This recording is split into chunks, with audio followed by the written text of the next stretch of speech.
trash talkers in basketball. And a lot of people say, really? You know, they thought it was Reggie or Charles. Larry Bird talked more trash on the basketball court than anybody I've ever played against. And he told me two things one game. You know, our rotations, double teaming Kevin McHale, always had to rotate to the corner, and Larry Bird was the one shooting it. You know, so he shot one, and I mean, I'm trying to block this shot, and he would just tell me, Scott, you're a little too late.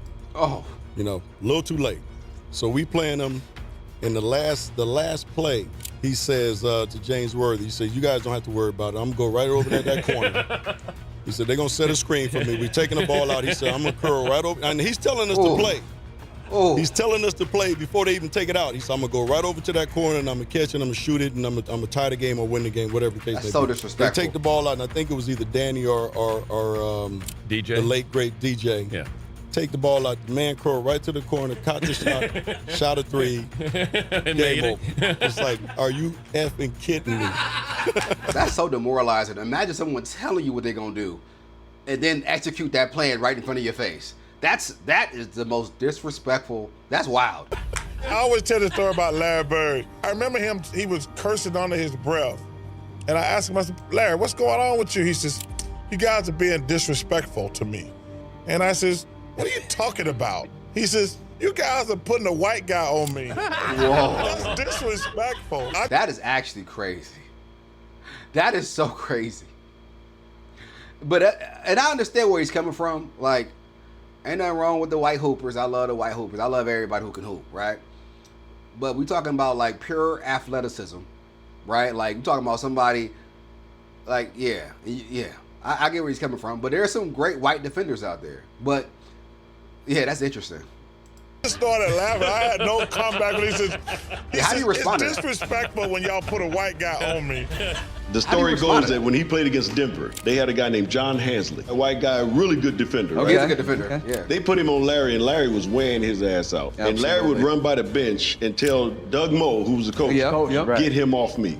That's disrespectful. Put a black guy on me. Because when he played back in the day, that's all he played against was brothers. So he was like, hey, I had to torch his ass so they understand. Well, you had the bird night. I had the bird night. That was a tough night, man. You know, the biggest argument that night is, well, you only scored 6 on me.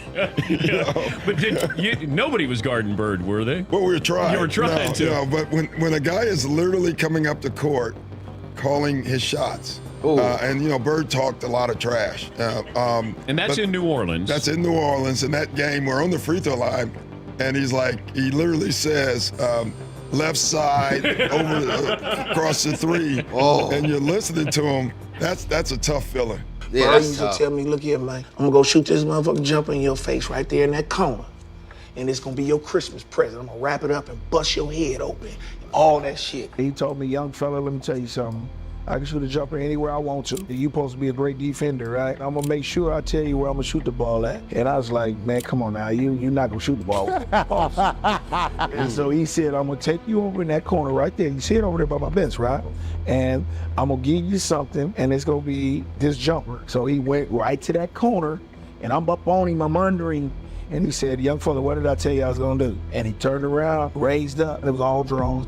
Ooh. And I said, shit, I ain't gonna mess with you no more. Yeah. He's the coldest dude. I'm telling you, you get a certain level of respect. Like when someone tell you what they're gonna do, and they that confident, and then they execute their plan. To me, it's just like, all right, bro. Yeah, I'm done. Like you can't even. How do you respond to someone like that? And I used to talk a lot of shit doing basketball when I was younger. When I played basketball, I still talk. I had a game on Tuesday. I'm in an adult league right now. I talk so much shit, bro. I talk, right? But when someone is you talking and they whooping your ass, bro, it just takes the soul out of you, right? Luckily, ain't no Larry Birds in my league, right? These niggas is all out of shape. So it works well.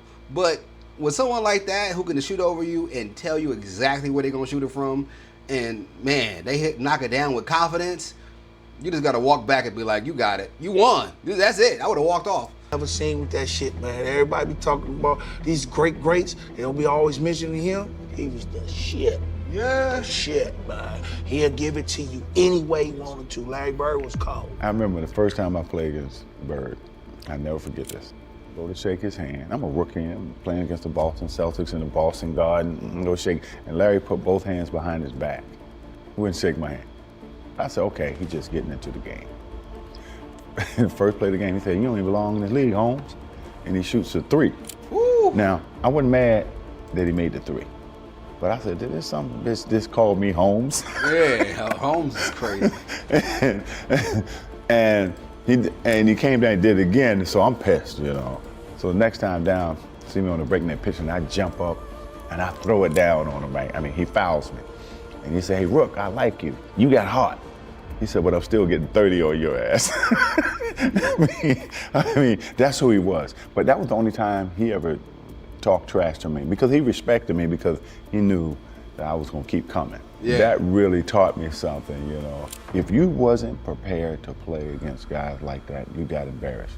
Larry had 60 against us one game in New Orleans. I'll never forget that game. He was so hot, he started shooting threes with his left hand. Yeah, that's crazy. I mean, it was mind blowing. That's crazy. He had an attitude and the heart of a lion, and he didn't like anybody. He didn't care who you were. And we never shook hands for 13 years. Damn. I just remember my first day being in the car.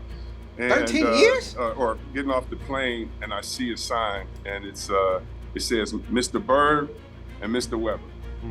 And I'm like, no way. And so I get in the car, and it's Larry fucking Bird. And I shake his hand. I'm quiet, you know, trying to feel that balance in the car and everything. And it's the old school limo sitting in the back. And when we get out, he doesn't say much, but when we get out, he goes, hope you get your sleep tonight, because I'm gonna bust your ass tomorrow. Yes. And I didn't know what to say, but I knew this is a moment you have to say something. Like, you can't. And I was like, you know, Larry, your back is already hurting, man. You need to take it easy. And then I run to the room and I called my father. I'm like, Dad, Larry Bird was just talking shit to me. Yeah, I would do the same thing. Phoenix, and we were way up. We were like 15, and we have the worst fourth quarter in the history. We're terrible, and Larry's bad. Larry's missing shots, throwing it to the other team, throwing in the third row, and they come back and somehow, you know, they go up 2. So we have a play, out of bounds play. I'm taking it out, and Larry says, I'm going to bust off the play, and I'm just going to come out and I'm going to shoot a 3. And I'm like, we're down 2. I'm like, no, don't do that. I'm like, let's shoot a 2, please. Go to the hole, try to get fouled. Let's just get into overtime, see if we can't win this game. And Larry says, no, I'm just going to bust a 3 on him. And I'm like, oh my gosh. So he tells the Phoenix bench, he tells the coaches, yeah, I'm just fixing to bust a 3 on you guys and just go home. I'm tired of this. And he gets the ball, jumps out, busts the play, comes out, gets the ball at the slot, shoots the ball. As the ball's in the air, he kind of turns towards the Phoenix bench and yells, told you so. He stops running to the locker room. And it went in, and I just started laughing. I was like, oh, man.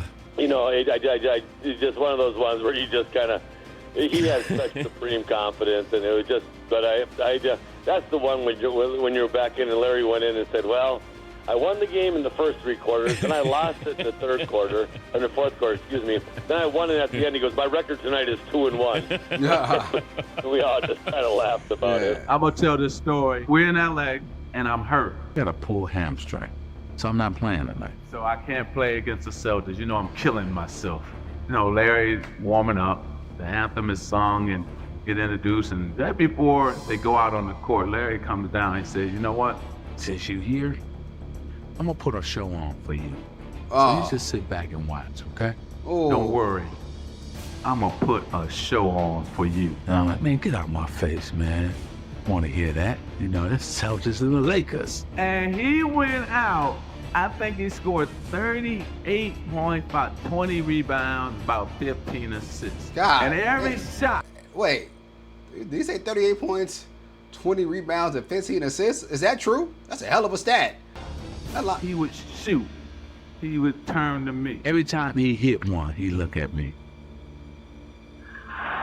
And I said, boy, you know, the thing about it that I love about you is that most guys talk trash and can't back it up. Yeah, I'm about to say that. But Mr. Bird, you know you can back your trash talking up. Yeah, you gotta respect that, man. I hate trash talkers like the Pat Bevs out there, whoever else who can defend, right? Or they talk crazy and they can't back it up. They're just, Draymond does this as well. Like, I rock with him, but Draymond will talk and be the aggravator, right?